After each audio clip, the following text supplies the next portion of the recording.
15 seconds. Guidance is internal. You are Locked On Astros, Rockets, and Texans, part of the Locked On Podcast Network, your team every day. 12, 11, 10, 9. Ignition sequence start. 6, 5, 4, 3, 2, 1, 0.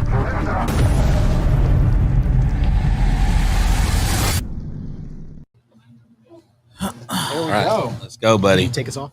Yeah. We're live. Go. Hey, we are Locked On Astros, Locked On Rockets, and Locked On Texans. Thank you for tuning in. I'm H-Town Wheelhouse. To my left, I've got Eric, the man Heisman. To my right, I've got Jackson, the man Gatlin. And I've got Cody Davis, minus one of the hosts from the Texans, but that's okay. He's probably hanging out with Lovie Smith tonight. Welcome. Thank y'all for coming out tonight. Thank y'all for watching live. Cody, you gotta start us off. So I mean, we're gonna get we got our introductions out of the way and everything, but we've got obviously Locked On Astros here, Locked On Rockets here, one half of Locked On Texans. So hopefully you've got enough. Hopefully you can cover 100% of the ground on what's going on with Lovie Smith, because that's the biggest news of all three teams right now. Let's face it, the Rockets are chilling at the bottom of the Western Conference right now. They're rebuilding. The future is bright, but there's not much going on in Rockets territory right now. We don't even have an Astro season to talk about yet. Yeah. So hey. We'll get there in a minute, Eric. But Cody, kick us off. What's with Lovie Smith? What was your reaction to the hiring, and how do you feel about it so far to this point? I love it. That's all I have to say about it, because first and foremost, when you take a look at the Texans, everyone knows what the last 2 years has been for the Houston Texans. I mean, you saw it. I mean, at one point, you're up 24-0 on the eventual champions in the Kansas City Chiefs. And within a blink of an eye, this is an organization who had to hit the reset button on a rebuild that nobody ever thought was going to happen, especially this soon. I mean, you just mentioned the Houston Rockets, and we all know the debacle that took place with James Harden. But one thing I have to say about the Rockets rebuild, at least we know it was time for the Rockets to hit the reset button, because, when they lost to Golden State the second time around, that was the nail in the coffin for the Rockets. And that trade again, that trade when they traded Chris Paul for Russell Westbrook, I said to myself, this is literally like just you're just reaching, hoping to grab something. Oh, the nail in the coffin for the nail in the coffin for the Rockets, Cody. I'm going to push back there for a moment. The nail in the coffin for the Rockets was James Harden deciding he wanted nothing else to do with the city of Houston. It wasn't the loss to Golden State. It was James Harden. I think it was that. I think it was that second loss to Golden State. But we're going to get into that a little bit later. But when you take a look at the Houston Texans side of things, this is a rebuild that should not have that should not happen. You trade DeAndre Hopkins, you give Deshaun Watson a contract. Then within 6 months of him signing the contract, he wants out because his organization was a joke. I mean, and everyone knows everything that has been going on with this organization from the outside looking in. When you brought in Lovie Smith, it actually brought a sense of stability to the Houston Texans. Now they're actually starting to get their reputation back, looking like an actual franchise. Because let's face it, the Houston Texans going into the 2021 season, they was the laughing stock of the league because there was so much drama and nonsense going on. But you bring in Lovie Smith, who actually has a track record, who is actually a proven coach, or somebody who actually knows how to coach an NFL team, not the David Culley foolishness. The Houston Texans are finally starting to trail in the right direction. And we couldn't say that a couple weeks ago. So, Cody, would you say that Lovie Smith is the light at the end of the tunnel, or is he the one that's leading you to the light? Because how long do you think Lovie Smith will be here? Is this a short-term fix, or is this something that will just have to, over time, mature like fine wine, and as it ages, if it ages well, he stays? Kind of a short lease, like let's see how you do year 1, year 2, year 3. How's that going to go? He's not going to be the guy that's going to lead the Texans to the light at the end of the tunnel. As a matter of fact, Lovie Smith, if I'm not mistaken, he signed a 3-year contract. I think he's going to coach 2 out of those 3 years, but with Lovie Smith being the head coach, he is the guy that's actually going to put this organization on the right track. So when the next coach comes in, and hopefully in the next 2 years, this is an organization that could finally start competing for a playoff spot, he's actually going to be the one to kind of get this organization back to a little bit close to where it was prior to the whole Deshaun Watson and D-Hop foolishness and all this other stuff. he's going to be the one to kind of help guide this organization back, but he's not going to be the one to actually reap the benefit of laying the foundation for the Houston Texans. Now, Cody, when it came to the Rockets and kind of being able to jumpstart their rebuild, right? Obviously, what happened is James Harden was a superstar player, top 5 guy who wanted to force his way out. And thankfully, the Rockets were able to kind of jumpstart their rebuild by organically tanking that first season without James Harden. But they have this, treasure trove of assets because of the James Harden trade. And even though they're kind of, different situations, Desean Watson is a guy who obviously, despite the off the court stuff, right, he's still a very talented player, somebody that hopefully the Texans are able to leverage into a haul similar to what the Rockets got from James Harden. Does that look realistic at this point? What's going on the Desean Watson front? And is there a team out there that might be willing to kind of take that dive and move a bunch of assets for him? Oh, there's definitely a team, but he has to take care of his off-field issues first. That's the only thing that's holding this whole entire issue with Desean Watson back. And I say this almost every time me and my co-host John, we talk about this Desean Watson trade. Yes, he wants to move on and get his career back and reestablish his image, reestablish his brand. But at the end of the day, the reason why we're still sitting here talking about a Desean Watson trade 13 months after he initially first decided to request a trade from this organization is because, he had some skeletons in his closet that actually came out in public. So in that aspect, he cannot get mad at nobody but himself. And I know we are sitting here, like I mentioned, 13 months after he first decided he no longer wanted to be a part of the Houston Texans no more. But at the same time, everyone needs to realize that Desean Watson is the Texans' biggest asset. As a matter of fact, because he wants out of Houston, because the Texans are in a position where they actually have to trade him, I think he's more valuable now than he was prior to when he signed this contract extension. And we thought we was going to have Desean Watson for 4, 5, 6 years or whatever the case might be. Whatever you get back for Desean Watson, that is going to set up your future for the next 5 to 6, 7 years. And that is why I'm actually hoping that Nick Caserio stand his ground and continue to hold Desean Watson until he get what he wants in a trade back for Desean Watson. Because look, say what you want about this young man off the field. Like I mentioned, has some issues. It's unfortunate. But one thing nobody cannot deny, Desean Watson is a God, just is an amazing talent on the field. And prior to these allegations, I think we was going to be able to see one of, if not the biggest trade package in NFL history. And Nick Caserio still wants that. So you think that they're going to wait till there's some type of conclusion with the legal process before there's a trade? Or do you think that they're just going to try to trade him? Best case scenario, you're probably going to have to wait and see how this legal situation plays out, because that is the one reason so many teams are kind of pushing back or a little bit hesitant to trade for Desean. Because look, I mean, hopefully the situation don't become worse than what it already is, but we still don't know what this man's future is going to be like on the field.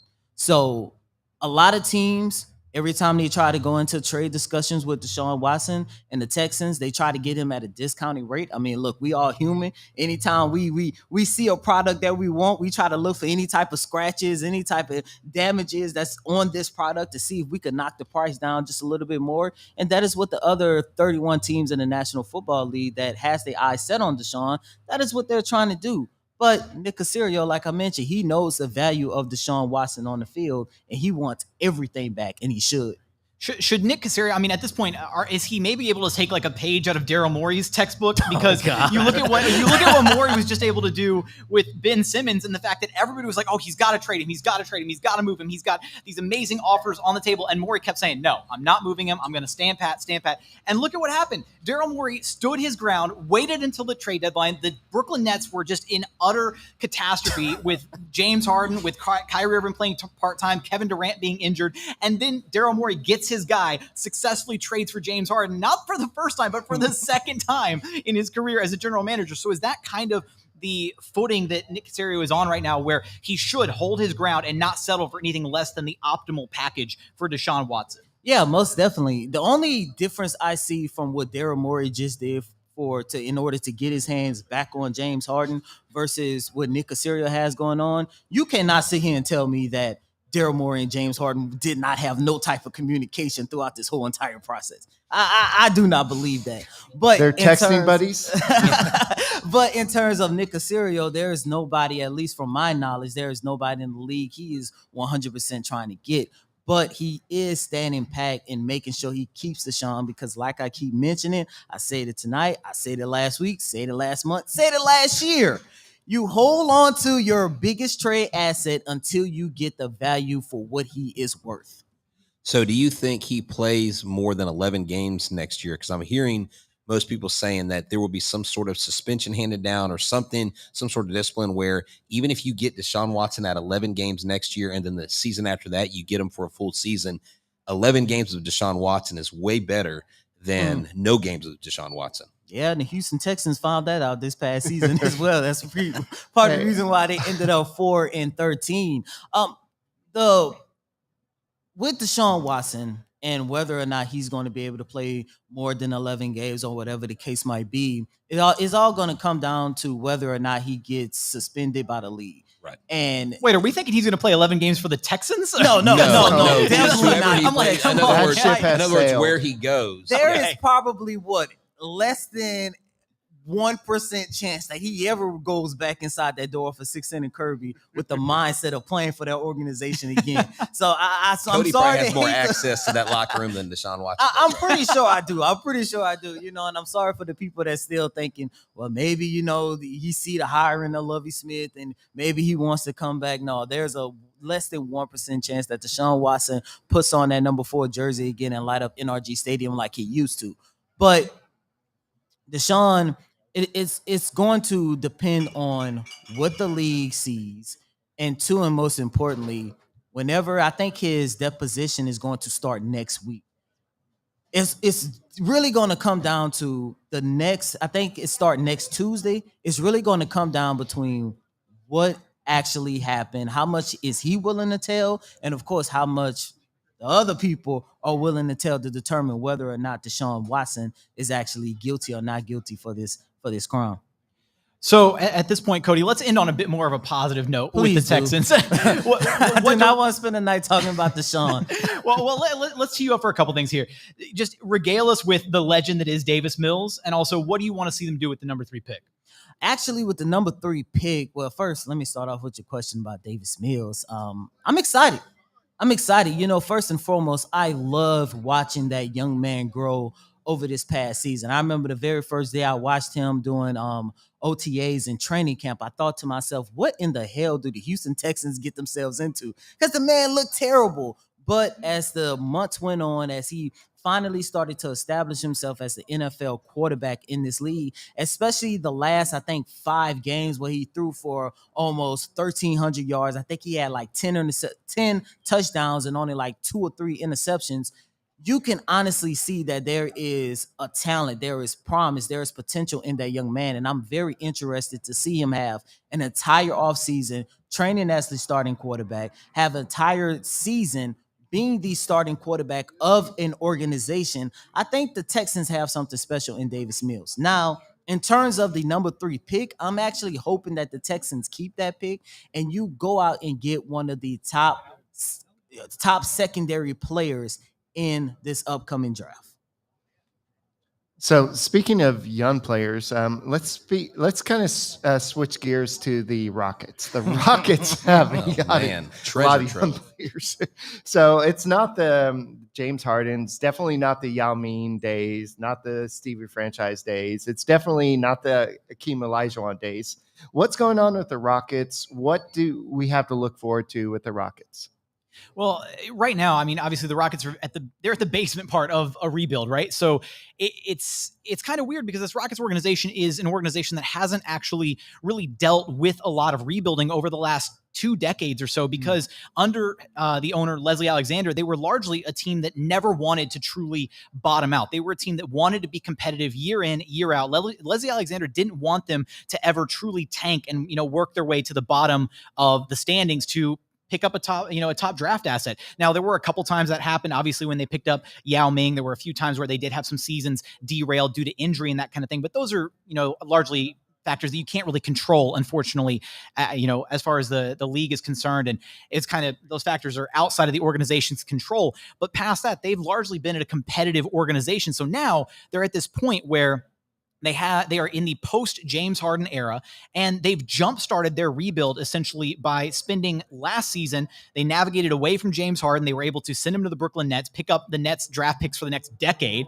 and they were able to kind of organically work their way to the bottom of the standings. I say organically. That's the nice way of saying they sucked a lot and they lost a lot of games, and they had the franchise worst record in Rockets history last season, and they wound up being the number 2 overall pick in the draft, and that's where they scooped up Jalen Green. But that wasn't the only prospect that they picked up. They also picked up Alperen Sengun, they picked up Josh Christopher, and they picked up Usman Garuba, 4 very talented young players with a lot of potential behind every single one of them. And so far this season, we've seen future stars, kind of flashes out of all 4 of those guys, realistically, especially Jalen Green and Alperen Sengun. Jalen Green is going to be the future star of this Houston Rockets team. He has future franchise player written all over him. He is going to be a bona fide scorer. He's already shown those impressive scoring flashes at the NBA level. He is a true 3-level scorer. He's a freak athlete. He still needs to kind of build up his NBA body at this point because he is a little wiry. I'm pretty sure I weigh more than Jalen Green at this point, and I'm like 6 feet tall. So if I weigh more than a guy who's 6'6" and who's a professional athlete, that he needs to get in the weight room this offseason for sure. But past that, we're seeing him develop and grow. And I think that's the number one point throughout this entire season for the Rockets. And hopefully it's something we'll see a little bit later on if you stick around for our watch party after the live show here at Social Beer Garden. We're going to have the Houston Rockets up on this big screen, and it'll be really fun to see Jalen Green, Alperen Sengun, and the rest of the Houston Rockets in action. But we've seen Jalen Green grow a ton this season. We've seen him get better as a decision maker, somebody who can make stuff happen with the ball in his hands. We've seen Alperen Sengun have those jaw-dropping passes every single night. Now, Cody doesn't just cover the Texans. Cody also is an insider covering the Houston Rockets. So Cody understands exactly what I'm talking about when I say that Alperen Sengun has some of the most insane passes you will ever see in a basketball game. And I love it, man. I really do think his passing ability is probably his best attribute as a player. However, Jackson, I am dying to know, you talk about Jalen Green, but I want to ask you about the other guy who is sharing the backcourt with Jalen Green, and that's my guy, Kevin Porter Jr. How have you been impressed by the development that you have seen with him, especially knowing that, it's been kind of a struggle, especially at the start of the season, with him trying to get accustomed to taking on that starting role as a point guard? So look, if you're getting up to speed on the Houston Rockets, here's the quick hitting, summary on Kevin Porter Jr.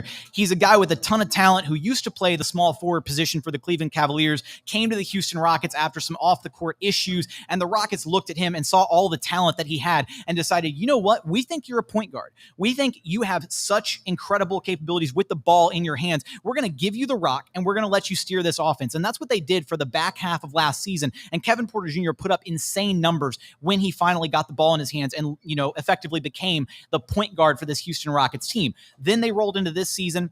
They had John Wall, a veteran point guard, on their roster that they decided, hey, you know what? We want to go in a new direction. We want to give this kid a chance to run the Rockets offense and to really establish himself as a point guard at the NBA level. And he's done just that. I had a show earlier this year where I titled the show, Is Kevin Porter Jr. a point guard? I remember that. Because at this point, I really didn't know, because he was trying to establish himself. He was trying to kind of figure it out at the NBA level. And it's tough. Point guard is arguably the hardest position to learn in basketball, because you are essentially the quarterback on the floor for the rest of the team. You've got to put guys in the right spots to succeed. You've got to call all the plays. You're the guy controlling the tempo, dictating how fast or how slow your team is going. You've got to be aware of so many different moving parts in the offense and even defensively, kind of setting the table for your team. And Kevin Porter Jr. has shown those flashes of growth this season. So it's been impressive to see, because earlier this season, he was averaging, a crazy amount of turnovers. He looked really rough with the ball in his hands, kind of like he didn't really know what he was doing at times. Overthinking it was what I kind of boiled it down to a lot. It looked like he was kind of really thinking every single move that he was trying to make. He was thinking about it. He wasn't just doing it. He wasn't just reacting within the flow of the game. And then he had the injury. He missed about 12 games, came back, and it was when he first came back from missing that 11-12 game stretch when you started to see things slow down for him. And he told us in these press conferences and in these post-game interviews that he finally realized, like he went back, looked at some of the tape, looked at some of the film, realized some of the spots that he was missing where he wasn't connecting with his teammates, kind of slowed the game down a little bit and was able to start figuring it out. And then you started to see Kevin Porter Jr. come out on a nightly basis and he racks up 3, 4, 5 assists in the first quarter. He's cutting down the turnovers. He's learning how to score in certain situations without having to kind of force things, right? And he stepped up as a clutch player. We've seen Kevin Porter Jr. hit so many clutch shots this season, with arguably the number one clutch shot of the season had to be against the Washington Wizards, game on the line, and Kevin Porter Jr. hits the sidestep, step back three-pointer, so reminiscent of so many step back three-pointers that we've seen James Harden hit. And it was right after he came out of a suspension where he missed a game due to some off-the-court conduct. So it was a great way, a great kind of motivational win for him, and he's built upon that, and he's starting to really look like the point guard of the future for this Houston Rockets team.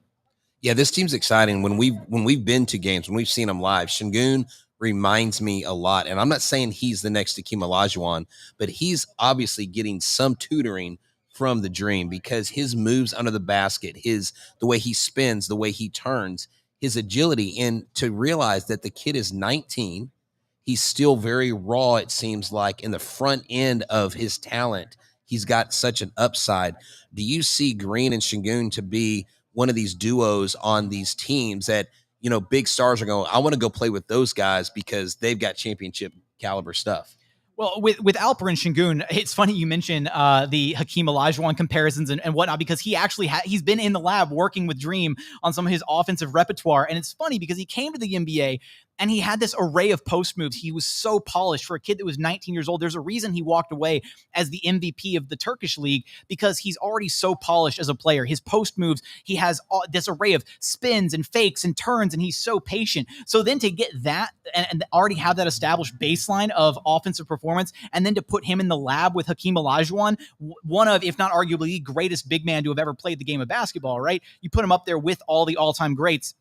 To get him those reps with Hakeem in the gym, he even has utilized some dream shake type moves. We've got to come up with a name for it for Alperen Şengün, because we can't also give him the dream shake. We've the kind Şengün of slide, the Şengün slide, or the Turkish turnaround, there or something go. like that. We've got to get really clever with it here, because he absolutely deserves a solid nickname for some of the, again, crazy moves that he pulls off within a game. But the biggest question with Şengün moving forward is he is truly an offensive gem. He's never going to struggle at the offensive level. He can create for himself. He creates for his teammates. The playmaking vision is there. But the biggest question with him is going to be what his defense looks like. And he may be limited a little bit by some of his physical skills. So he may not be the fastest or be able to jump the highest or anything like that. But he's a very smart player. I think the number one skill set that he has, past the scoring, past the playmaking, is just he's such a high IQ basketball player. He processes the game so much quicker than any other 19-year-old I've ever seen. When talking about Alperen Şengün with Ryan Hollins, the broadcaster for the Houston Rockets, Ryan Hollins said, don't get it twisted, but he said, when you see guys processing the game like that, it makes you think of some of the all-time greats. It makes you think about LeBron James and how he processed the game so quickly at such a young age. And you see flashes of that with Alperen Şengün, how he's reading 2, 3, 4 moves ahead of where players are on the floor. Ultimately, for the Houston Rockets and their supposed timeline of success, they want to be relevant again within the next couple of years. They don't want this to be some long, drawn-out rebuild where it takes 4 or 5 years and they're in NBA purgatory like the Sacramento Kings are for the better part of the last decade. They want to be a team that is going to have a lot of exciting young talent that all starts to kind of blossom at the same time within these next 2 or 3 years, which, again, when you look at the NBA timeline for a player, they have their rookie season. They start to kind of find their footing in their sophomore year. And then it's that junior year campaign where you really start to see players start to take off and you see them start to reach their maximum potential. You can look around the league right now and you see players like Trae Young or Ja Morant or Luka Doncic who are starting to hit their true ceilings as superstar caliber players. So if Jalen Green and Alperen Şengün can get anywhere near some ceiling of their potential in years 2 and 3 and start to kind of hit that stride, then this is absolutely going to be a team that other players, other established veterans around the NBA are going to be looking at Houston and thinking, yeah, I want to play there. Let's go team up with them, because then you've got 2 young up and coming NBA studs And if you're the established veteran, you can look at this Rockets team and think, you know what? I'm the missing piece. I'm what they need to get over the hump. I'm what they need to be back at being a championship contender. So for me, I don't think this Rockets rebuild is going to take 4 or 5 or 6 years. I think we could be talking about Rockets playoff chances within the next 2 to 3 seasons at the latest. Okay, you've sold me a little bit. I'm pretty good just at that. A little bit. So just looking at the overall picture, free agency. I mean, I know the season's still going on, but do you think that there's any what player do you think the Rockets would need to land this offseason to make them a little bit better than what they are right now?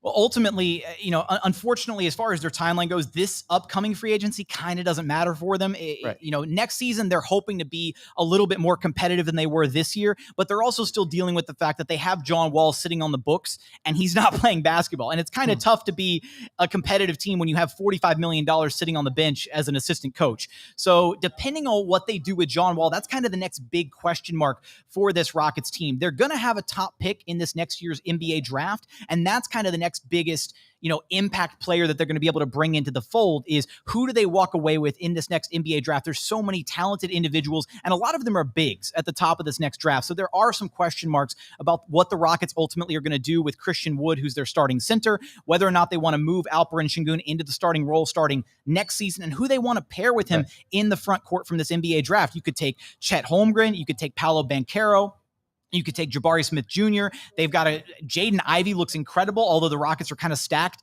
at the guard spot right now. So there are some question marks about what they're going to be able to do, but it's not this upcoming free agency that's important for them. It's the following one. And that'll be the one where they're going to be kind of canvassing the NBA landscape and trying to figure out, okay, who can we add via free agency to really kind of jumpstart and get us back into the playoff picture?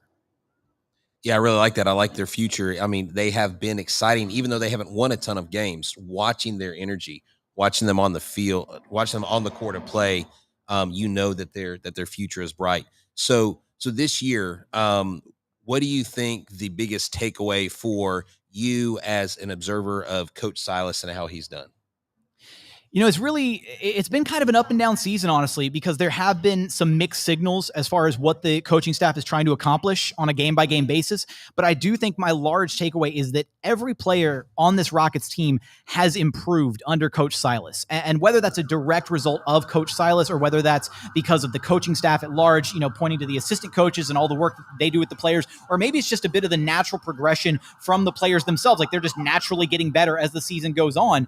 It's one of those things where I do think that should be one of the takeaways is that every single player, Jalen Green, Alperen Sengun, a couple of the players from last season, Desean Tate, KJ Martin, a lot of the names on this Rockets team have gotten better as the season has progressed. So ultimately, it's one of those, next season is going to be the biggest season for Stephen Silas to really see whether he's the long-term coach for this Rockets team or whether he's just the coach who's here for the here and now and whether or not they have to move on from him next year. He hasn't done enough, in my opinion, to guarantee himself like a long-term seat as the Rockets head coach, because at the end of the day, he just became the head coach last season. And just like a lot of these young players, these rookies, these sophomores are trying to figure themselves out as NBA players and figure out what they can do at the NBA level, Stephen Silas is trying to figure out how to be an NBA head coach. He's still learning on the fly. He's still trying to understand the boundaries between what he was able to do as an assistant coach for the past 20 years at the NBA level versus having to be the guy, having to be the voice and setting the tone and the culture for this Rockets team in that locker room.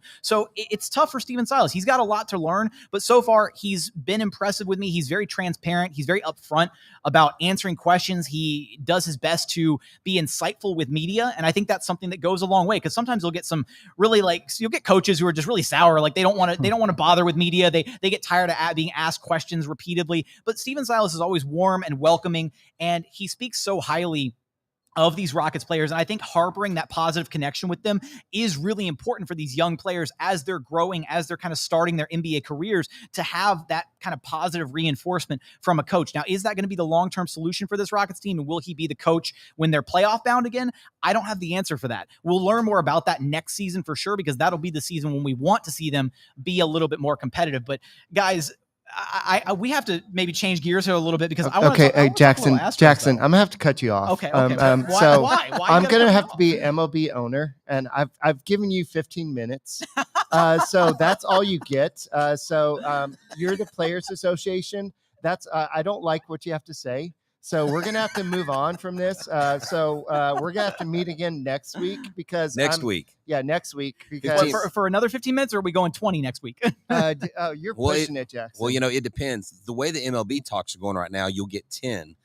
They're just kind of regressing. You'll get 10 next week, and then you'll get 20 the next week, and then you'll be back to 15 the following week. No, it's just back and forth. Last meeting it was 90 minutes. Then it went to 15 minutes. Oh, so what's the net? What is the over under on minutes that they're going to meet? So let me find the scale MLBPA factor. Yeah, let's do that. So here at Locked On Astros, where we're your team every day, it is very frustrating as baseball fans. Eric and I are chomping at the bit. We're supposed to be talking about spring training and the first reps. Who's the Astros shortstop? Yeah, who's the shortstop? Is Carlos Correa going to remain a Houston Astro? Is Jeremy Pena the answer, the second coming? I mean, what is going to happen? Kyle Tucker, Alex Bregman, there's so many questions on this team, but I feel like there's more questions surrounding the Astros right now than there are about, I think, the Rockets and Texans combined, honestly, at this point. Are you sure about that? Hey, I mean, there's a lot of Texans questions. got a lot of questions, man, good and bad, and most of it is, Thank you.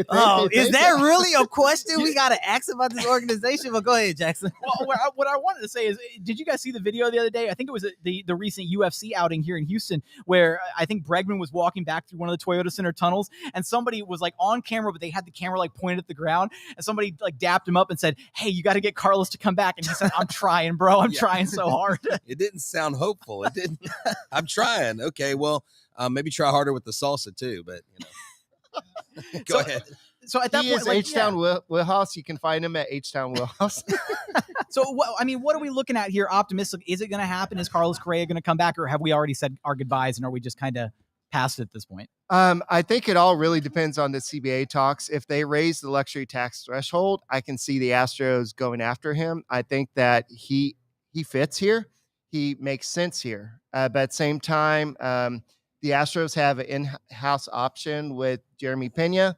I think they're going to go with a free agent that makes sense. As much as I would love to have Trevor Story here, he makes a lot of sense for the Houston Astros.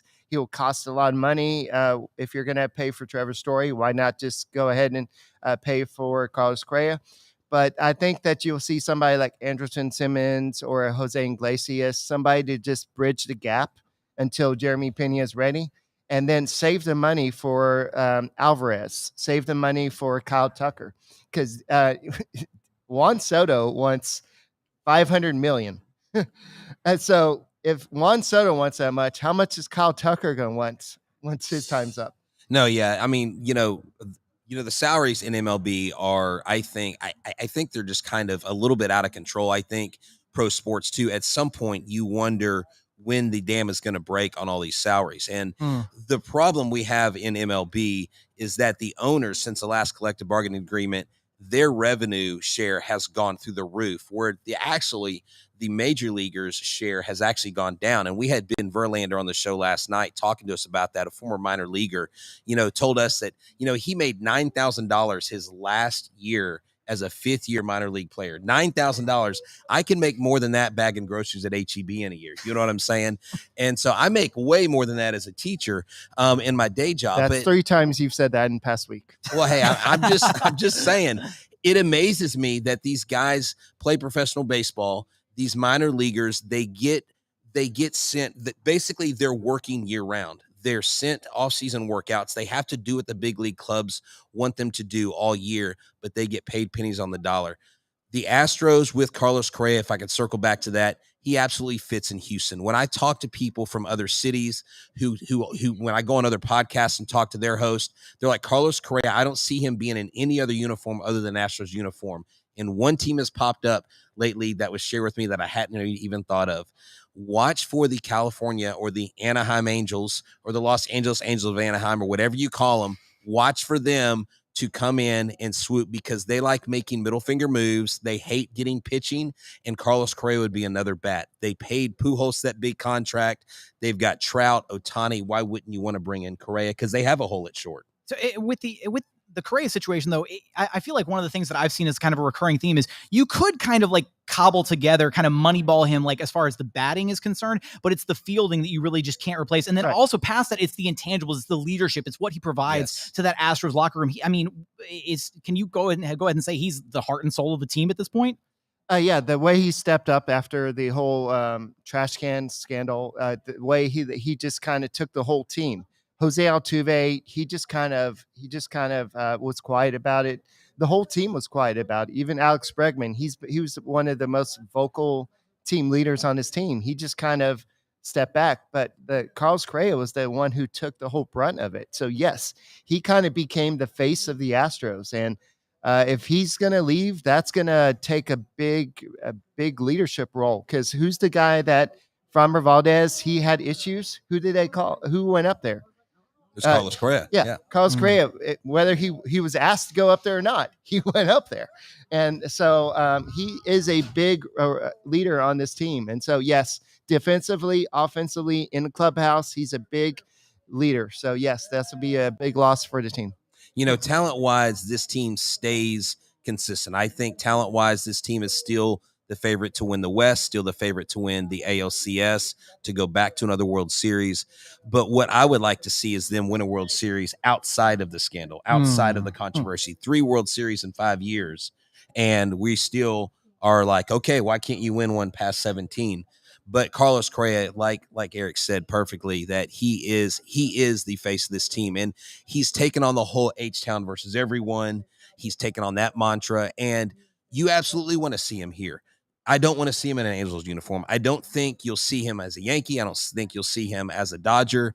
That would be absolutely horrible. I think I would just stop watching baseball if he became a Yankee, because they just want to sign everybody. And it's ridiculous. I could just say this. I'm so tired of every time as a free agent, Yankee fan is like, oh, they're going to sign him next. I'm like, they can't sign everybody. And you know what? They've spent more than any ball club in the last, since 2009.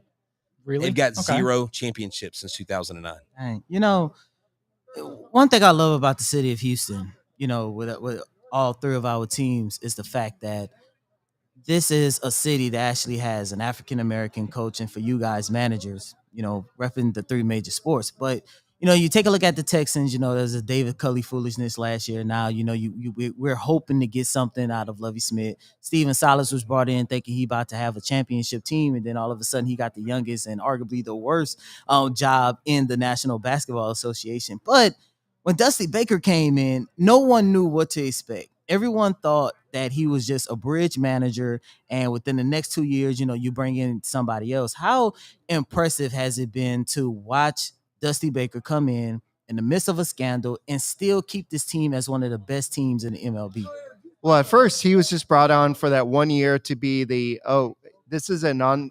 He was going to be the bridge coach. Yeah, he right? was bridge coach. He was a guy he's dealt with controversy before. He dealt with Barry Bonds. He dealt with crap before, and he was the guy that's like, reporters, you shut up. We're not going to talk about it. We're going to move on. We're just going to not deal with it. But the players ended up liking him. And they're like, no, we want to keep him on. The owners liked him, and the team just liked him. Now, will he be the long-term answer? No, he's obviously not the long-term answer. I think that Joe Espada is the long-term answer. But for right now, 2022, I think that Dusty Baker will be the answer. But I think that moving on, I think that maybe in 2023, I think Dusty Baker will probably not be the manager, but we'll see. If they win a World Series, who knows what happens? And, I'll say this. I had a lot of critical things to say about Dusty throughout the season. And I mean, there's no mistaking it. And I mean, I can't hide from it. It's on video. It's on audio. It is forever a part of it. We've got the receipts all over the place. But one thing that I've been willing to do, especially being a part of this podcast since Eric brought me on, is to learn and to watch and to observe and know that I don't have it all figured out. Dusty Baker, for who he is and what he's done, to have taken 5 different teams to the playoffs, and the fact that we're talking about how he has to win a World Series to be considered a Hall of Fame manager, I think is absolutely criminal, because he has done enough. He has been around long enough, and players respond to him, and the players like what he's got. And, he was the one that left Zach Greinke in. For the first time, Zach Greinke said, I feel like the Astros believed in me. And so, yeah, Dusty Baker, very valuable. I think this next year will be a great year. We hope we send them out riding on the sunset with the World Series title because he definitely deserves a ring. He's put in the hard work. At least one of these Houston teams is accomplishing something positive, because at the end of the day, the Texans are a bit of a dumpster fire. The Rockets are kind of ahead of the Texans. We are starting to put that fire out, by the way, slowly but surely. But we have to play baseball to do that. That's fair, right? I mean, at this point, you guys are kind of stuck in limbo. But one of the other things that we have to hear you guys' thoughts about is the Space Cowboys. That was one of the coolest unveilings ever, and I loved the rebrand. Obviously, Skeeters, holds a special place in everybody's hearts, but I really love the rebrand of Space Cowboys. What was y'all's reaction when that dropped? I absolutely loved it. I mean, I know Eric and I were both there at the reveal, and you were actually there when they first unveiled it. And tell us about the players coming out, like in the uniforms. What was the buzz like in the stadium? Well, I know that there's some mixed reaction to the mascot. Was Orion? So it was mixed. Was like an alien, or I didn't know what he was. He's Space Cowboys. He's a space dog that met the Space Cowboy. Yeah, he was rescued in space, and they gave him a whole backstory. What is He has a backstory. Is there literature that I need to read? Is there a book? Apparently, there's Space Cowboys in some multiverse or something. Yeah, but I think it kind of fits the culture. They said that it fits the culture of Houston. The history of Houston is space and Cowboys, so it just. I think the crowd overall, they like the idea. There's going to be the crowd that likes the Skeeters name, and there's going to be the crowd that's like, okay, we're okay with the change as long as we have baseball. That these guys are going to be the guys that go play for the Houston Astros someday, so we get to watch them now, and we get to interact with them in a more a closer environment. So. Yeah, if you've never been out to Constellation Field, it is amazing. The games are great. I mean, the talent is top notch. Now, if there is still a lockout when minor league starts, the 40-man roster guys will not be on the field, will not be playing. But regardless, it doesn't matter. The Astros are actually stacked in the minor leagues. We've talked to several minor leaguers on Locked On Astros, and we've talked to guys that are in Corpus that are just, one step away from getting here to Sugarland. But I love the rebrand. Anybody that tells me that they are so upset because they're a die-in-the-wool Skeeters fan, I want to see how many games you actually attended when they were independent league testing out the robo umpires, because they did do that before and it was actually pretty seamless. But really, I went to those Sugarland Skeeters games and there wasn't a whole lot of people there. Now all of a sudden they're like the new man in town. I love the rebrand. You embrace it, and let it be known that I was the first to break the story about the Skeeters changing their name to a space theme, and it came true a year later, and I didn't get any love from Berman, from Rome, from McLean. Nobody said H.J. Wheelhouse reported it first, but I have find my receipts on that, guys. I got you. You know what, guys? We need to change gears here for just a moment, because we've got our gracious host, Dustin, over here in the wings, who we want to pull on, let him talk about Social Beer Garden here for just a moment. So kind of him to host us, all three of our shows here. We're going to get now. Dustin promised that he's got some MC skills, that he's been on the mic before. So he promised he wouldn't make a fool of himself. What's up, Dustin? How's it going? It's going really well. I'm glad to have you guys. I promise not to make a complete fool of myself. All right, I'll try my best. Well, we're having a great time out here at the Social Beer Garden. It is a little chilly out here, but past that, we're having a great time. There's great opportunities here. There's great drinks inside. The bar is always popping. I've been coming to Social Beer Garden for like 3 years now, so I may have actually been here longer than you've been here. I've only been here since August. So you definitely got me beat, 100%. So tell us a little bit about what Social's got going on, just kind of some of the events that you guys have lined up, and what some of the buzz is about this place that makes it such a cool place for Houstonians to come check out. Absolutely. So, it's all in the name, right? So Social Beer Garden, we want to make an emphasis on being social, right? So we're not going to be that loud, crazy, clubby type place, but we are going to bring you all in. We're going to have a great time doing no matter what we do. So we do a lot of fun events. We have a drag show every Saturday morning. We have a burlesque show every Friday night. We have whoa, you got Cody's interest on the drag show. Cody said drag show. What? That's interesting. Cody said, let me mark my calendar. That's right. Every Saturday morning. And obviously we have a rotation of food trucks here that are always really good. We hand select them, and we make sure we get the best food out here for you guys as well. Every last Saturday of every month, we also do a silent disco. We don't want to disturb our neighbors too much, so you throw headphones on, and we have 3 different DJs playing at once, and it's a really good time.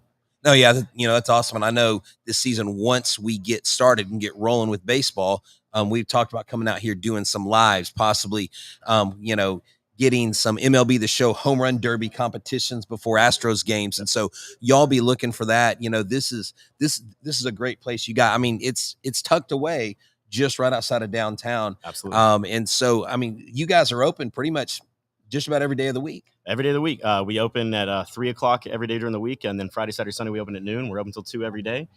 We've got the biggest TV in Midtown and the most parking in Midtown, so you can't really beat that. There you go. Yeah, we're up on the big screen. I mean, this is definitely awesome. I know y'all got Boots Barbecue out here. We had some of the sausage earlier.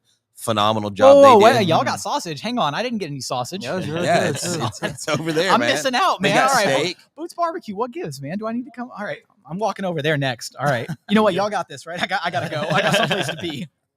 No, Dustin, we really appreciate you having us out here. It's been a total blast. And we've got the Rockets game coming up on the big screen at the aforementioned big screen right behind us. So if you stick around past the live show, we're going to have the Rockets game up here. We've got some giveaways for sure. We've got some Rockets tickets to give away. We've got some gift cards. We've got some Clutch City Lager to give away as well. And if you can predict Kevin Porter Jr.'s stat line at halftime, I'll also buy you a shot. So if you predict it to a T, I will buy you a shot here right at the Social Beer Garden bar. Dustin, thanks so much, man. You didn't Absolutely. embarrass yourself on the mic. I really appreciate it. I'll also match that shot if you get it right. I'll get you another There we one. go. Hey, wow. a man Thanks, guys. a man of the people. He's going to match the shot if you get the stat line right. We'll We'll figure out how to do that in a little bit. Is but- KPJ even playing? Because we missed Silas's pregame press conference. Oh, that's right, KP. You know what? So you have to change it to Jalen Green. We're going to change it to Jalen Green. You know what? Hey, There you go. That bet still holds, Dustin. I'm holding you to it. Jalen Green. There you go. So stat line. You want his entire stat line? There we go. Okay, you know what? We'll have to do that, I guess. Yeah, no, that doesn't count. Sorry, man. You can't call zeros for KPJ. It doesn't work like that. Just because it gets a DNP doesn't mean you're buying a shot for all the zeros, okay? At that point, it's dash marks on the box score. It's not even zeros. So try to play that one a little Quick. smart. Look at that quick on the delivery. I like that, man. Hey, man. Well, I Sharp had as a tack over here. I had to recover really quick because I completely forgot that KPJ was out due to illness. That is right. You know what? Steven Silas was delivering his pregame presser at the same time we started this show. So Cody and I are over here slacking as far as reporters are I concerned. heard he was going to hold off on his presser today because he was going to be watching us live. Oh, you know what? I hope so. I forgot to text him. I forgot to give him the heads up and say, hey, Steven, I need you to delay your pregame presser by about 30 minutes. All right. So I have a ultimate question here. Who wins the next championship here? Astros. No, you know what? That's not even fair because the Astros are the one like truly competent organization right now. That's like we need a handicap over here as far as Texans and Rockets are concerned. Okay, the Rockets need a little bit more time to gear up, and the Texans just need We God need at this everything. point. Like, Yeah, I'm exactly. sorry. We just God, don't get me started on this. You know, Texans and championships should not be in the same sentence for a very long time. At that point, that's an oxymoron, isn't it? Texans and championships. And at one time, it was realistic. Up 24-0, Kansas City. Yeah. I think that game was on January 5th, 2020. I remember Right watching that before game live. the world literally went crazy, and it was like, man, are they really going to do it? And after they allowed Kansas City to score 48 straight points, and everything just went to hell after that, and they had That recover. was a turning point. That reminded me of the Bills Oilers collapse. The Oilers collapse. It was at 92 or 93. I want to say. Yeah, it was 93. It was I was in high school, and we literally went to Sunday night church thinking the Oilers had it wrapped up. And our pastor delivered the message at the end, and we had a really long prayer after that because Really everybody quick. was sad. Really quick, what is it about the city of Houston and just blowing leads? Because it wasn't that long ago. The Rockets. Don't do it. Come on, man. 3-2. See, You Jack- got two chances. And if that wasn't as bad, the following year, Kevin Durant goes out and they still can't get the job done. Steph Curry, 33 points in the second half. You know what, And you just Cody? I go, don't. Man, it hurts. How dare It you hurts. take the salt and pour it in the wound? It's still fresh at this point because ultimately, look, I don't want to hear it because one of the referendums that gets thrown around is, yeah, Steph Curry had the 33 in the second half. It's because he had the superstars around him that he could put up 0 in the first half and then come back and score 33 in the second half. But my only rebuttal to that, the Rockets were up by, I think, 10 or 11 at halftime, and Steph literally had 0, and they didn't have Kevin Durant. Yeah, and I get it. The Warriors was the Warriors before KD got there. I understand that. I get it. But the fact that they still blew it, which one hurt most to you? I think 19 hurt more to me than 18 did. No, there's no way, because 18 was the year. 18 was the year. That was the year they were supposed to win the title. Is that the Chris Paul hamstring? That's the Chris Paul hamstring. The That Chris was Paul the year, hamstring. because not only was the Chris Paul hamstring, it was the fact that they had 2 chances in Game 6 and Game 7 to close them out. And in Game 7, they had the 0 for 27 from 3. And the 0 for 27 wouldn't have happened if it weren't for one Scott Foster. I will never forgive that man. You can't blame Scott Foster for them missing 27 straight threes. I can blame Scott Foster for waving off the 3 that James Harden made. That was clearly a continuation call and would have stopped the drought at about 0 for 14. You're right. I know I'm right. So that's one. So what about the other 26 that they missed? Hey, you know how we all know how butterfly effect works here. Cody, come on. He makes the 1-3 and then history is completely different. And the next 14 misses never happen. Okay. I don't want to hear it. But Ashton sometimes Kutcher. they just need to see one go in. You're right. You're right, JT. See, this is what I love. Jackson, we were riding off into the sunset talking about the Oilers and Texans collapse. And Jackson's like, I made it out safe. And Cody said, oh, but do you remember this? And I mean, look.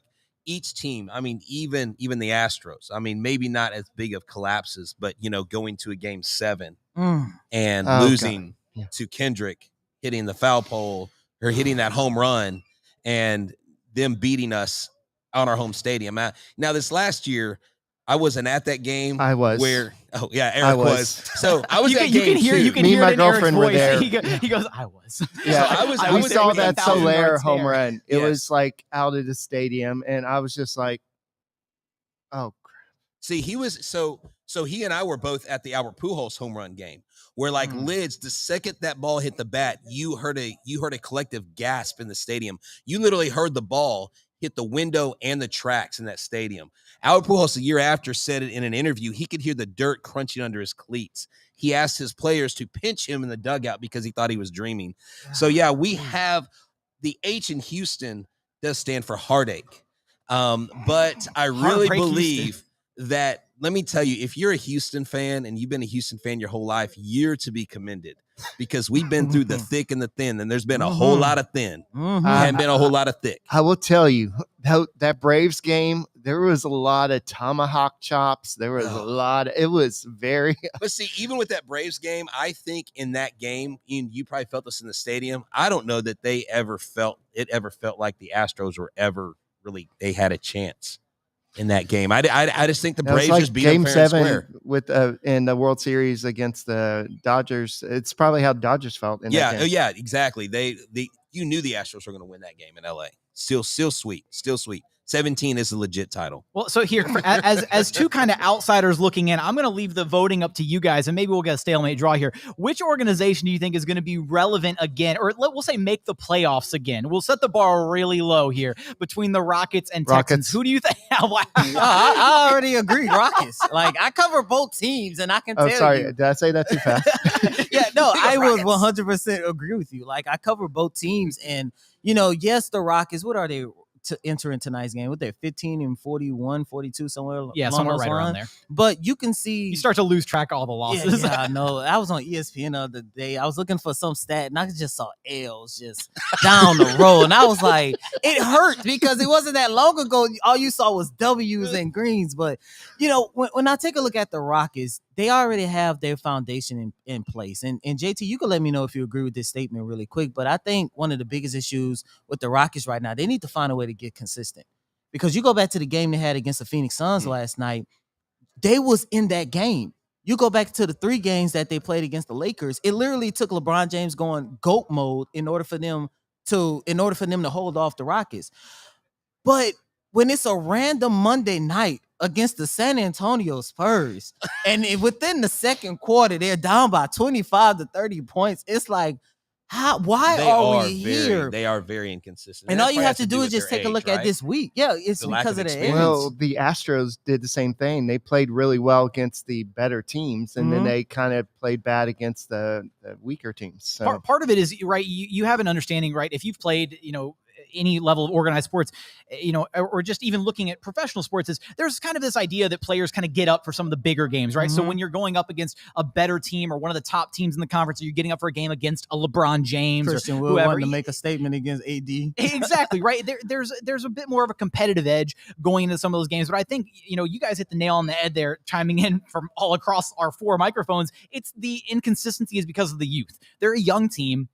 They're trying to find themselves at the NBA level, and that's kind of to be expected. Now, maybe not nearly as much of like the ping-ponging up and down like this. You'd want to see a little bit more consistency across the board, and that's kind of hopefully what they're going to be able to get over this last 1/3 of the season after the All-Star break, with the addition of a veteran point guard in Dennis Schroeder into the lineup. That was their big deadline acquisition. It wasn't necessarily a big acquisition at the deadline, but in just a couple of games so far, with Dennis Schroeder, he has already proven how impactful he can be as a veteran presence to help kind of corral and guide these young guys on the floor. Because at the point guard position, no disrespect to Kevin Porter Jr., he's done a phenomenal job growing into that role. Having a backup point guard who really knows how to rally the troops and get guys going and get them in the right spots to be successful is going to really help this Rockets team to have that on the floor in conjunction with the 30 to 34 minutes a night that KPJ plays. Yeah, exactly. And, just to kind of go off what you're talking about here with the Rockets is,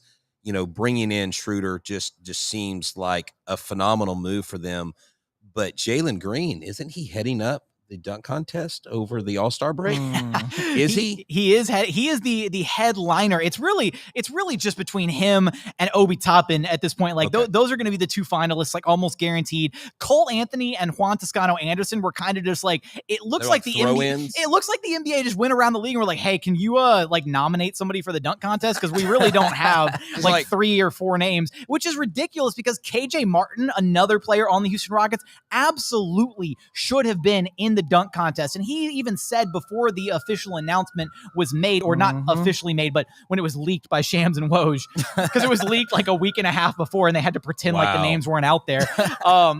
KJ Martin is a guy who would absolutely be electric in the dunk contest, just like his dad was at the NBA level. He is a high flyer. He's a more explosive dunker. Kenyon Martin Sr. has said before on social media, he's been like, KJ is a better dunker than I ever was. Wow. I disagree with him on that. Well, Kenyon Martin out of his mouth. But that's his He's dad. just saying that because that's his son and he loves him. He just proud. Like Kenyon Martin, the Kenyon Martin I grew up with. Oh my, that man has some posters. Cody, you are 4 years older than me. I grew up with him too. Come on. Come on, What's going on, man? I grew up with him too. Okay, Young I saw him kids. playing on the Nets. I saw him on the Nuggets. I know exactly what he had in the tank, but KJ is a different type of leaper, right? Kenyon was a true forward, right? 6'10", 6'11", had some size to him. KJ's a little bit smaller, 6'6". He's got that wing frame. He's maybe more built to be a high-flying dunker than Kenyon Martin Sr. was. But at the end of the day, I was very upset that the NBA didn't have the cojones to put 2 Houston Rockets against each other in the dunk contest, because that would have been absolutely phenomenal to see. I do think Jalen Green's going to walk away the champion from the dunk contest. In his though. pregame dunks, it's unreal. Just watching the guy warm up. One of the things I did want to mention is Giannis actually, after their game here in Houston, when they were trying to keep that streak alive, we were there. After the game, he said, Şengün, basically, the sky's the limit with this kid. I mean, people around the league recognize where this kid can go with this talent. Yeah, the constant feedback from Şengün, and Cody can attest to this, is, coaches, players across the league, everybody's been so impressed with him. He really is going to be a future star. I don't think there's really any question about that. It's just about how quickly it happens, and that's whether or not the Rockets ultimately decide to make him a starter sooner rather than later. In just his 5th career start in last night's game against the Phoenix Suns, he had the best game of his career. And chances are tonight he's getting moved back to the bench when Christian Wood comes back to the lineup. And I understand Rockets fans are going to be a little upset to see that transpire, given how great Şengün played in the last game. But he's a rookie. He's got to wait for his time to come. He'll get his chances over the rest of the season, and he really is going to be a talent at the NBA level, right, Cody? Yeah, I think the one issue that's probably holding Alperen Şengün back as of right now is the fact that he's still struggling on the defensive side of the ball. And that's part of the reason why when we asked Stephen Silas not too long ago, why do you not pair Christian Wood and AP together? Because almost everybody on that team loves playing with AP. And I remember doing training camp, I asked Christian Wood, how is it playing with Alperen Şengün, especially his ability to see the floor? He's a stretch big without a 3-point jumper because of his playmaking ability. And Christian Wood, the way his eyes lit up when I asked him that question, and he went on talking about, just playing with a big who can see the floor and who can actually create plays for him down on the low block. He loves it. And once Alperen Şengün gets a little bit stronger, he gets smarter on the defensive side of the ball and stop getting in foul trouble so much, that is when we're really going to see this young man take off. Well, that's 9 o'clock for us. We've gone for an hour straight. Shout out to everybody who was here at the Social Beer Garden who tuned in live. Hey, we got the cheers. There it is. What's up? All 600 people at Social Beer Garden cheering for us in the background. Came out in droves. Yeah, it was a gigantic turnout. That's going to be it for me, Jackson Gatlin, host of Locked On Rockets. Subscribe wherever you get your podcasts, all that good stuff. I'm going to throw it to Cody for Locked On Texans so he can plug himself really quick. Yes, sir. You can follow me on Twitter at CodyDavis_24. Once again, that's Cody, COTYDAVIS_24. All right. You can find me at Eric Talk Stros, and I'm one of the co-hosts at Locked On Astros. Yeah, you can find me at H-Town Wheelhouse on Twitter and Instagram, and Astros411 on Twitter, Instagram, and Facebook. Always positive, always Stros. Thanks for hanging out. Check us out. Locked On Astros, Locked On Rockets, Locked On Texans, wherever you get your podcast. Subscribe to our YouTube channels. Go Rockets, go Astros, and always go Texans. Yes, sir. The who? Hey.